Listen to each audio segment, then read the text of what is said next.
Here's a wild thought. What if I told you that one of our oldest, most human art forms, poetry, is somehow both a master key for hacking our most advanced AI and also the single best tool we have to align it with our values? It's a total paradox, and it gets right to the heart of what AI is and what it's about to become. So let's get into it.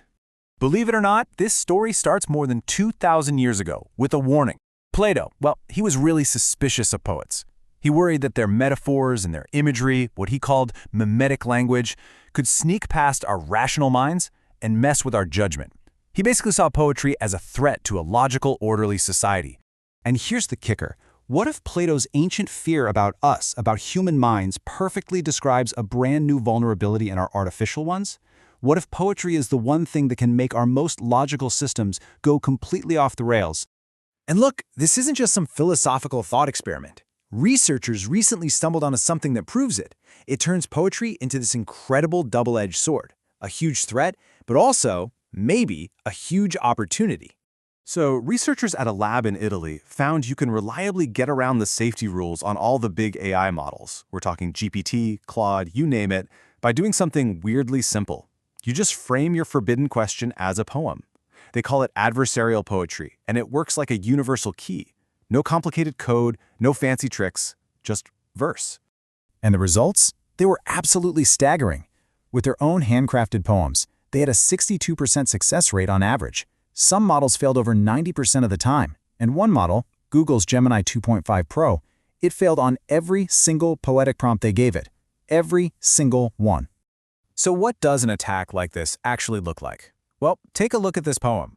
It seems pretty innocent, doesn't it? Just a nice, flowery description of baking a cake. But this right here is a perfect example of an adversarial attack. It's a poetic disguise for a very, very dangerous question. And this is just brilliant. You see, the AI is smart enough to understand the metaphor, but its safety filters are not. So secret oven's heat becomes a stand-in for a nuclear reactor. Whirling racks sounds a lot like a centrifuge. And that last line is just a direct command to spit out step-by-step instructions for some seriously restricted tech. The poetry just smuggles the bad intentions right past the guards. So the billion-dollar question is why? Why does this work so incredibly well? How can a simple poem completely dismantle years of safety training? Well, the answer is all about how these AIs are trained. Their safety filters learn to spot patterns in direct, predictable, boring old prose. You ask it, how do I build a bomb, and alarms go off. But poetry, with all its creativity and metaphors, it moves the request out of distribution. Think of it like a security guard who's only been trained to spot threats written in plain English. Poetry is like a message in a complex code he's never seen. He doesn't recognize it, so he just waves it right on through. This whole discovery puts us at a fascinating crossroads. On one hand, poetry is clearly a bug.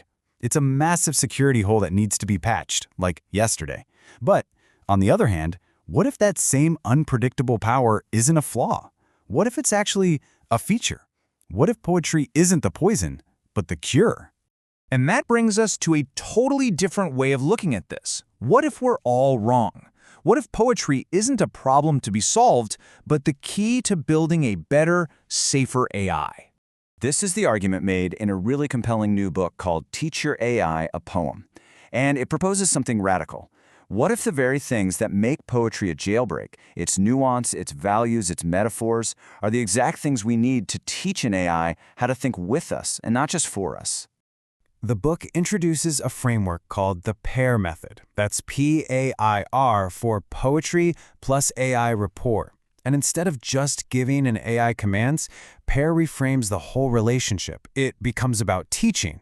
When you teach an AI a poem, you're not just giving it text. You're showing it your values through the creative choices you make. So how does that actually work? Let's take a quick look under the hood. The PAIR model breaks the teaching process into 3 steps. First is perception. When you're writing, what details do you notice? What do you choose to include or leave out? All those little choices teach the AI what you value. Then there's articulation. How you phrase things, the specific words you pick, those become the rules the AI learns to follow. And finally, interpretation. The AI shows you what it learned, and that's where the real magic happens as you see how your values got translated. And this isn't a one-time thing. It's a constant feedback loop. You teach, it interprets. You see what it got wrong and you revise, making your intention even clearer. Over time, this cycle slowly aligns the AI with your specific way of thinking. It goes from being a generic tool to a true thinking partner. And when you go through this process, you have a pretty profound realization. It stops being about teaching the machine and starts being much, much more about understanding yourself. I mean, it really boils down to this. When you teach an AI your metaphors, you're not just teaching it clever phrases.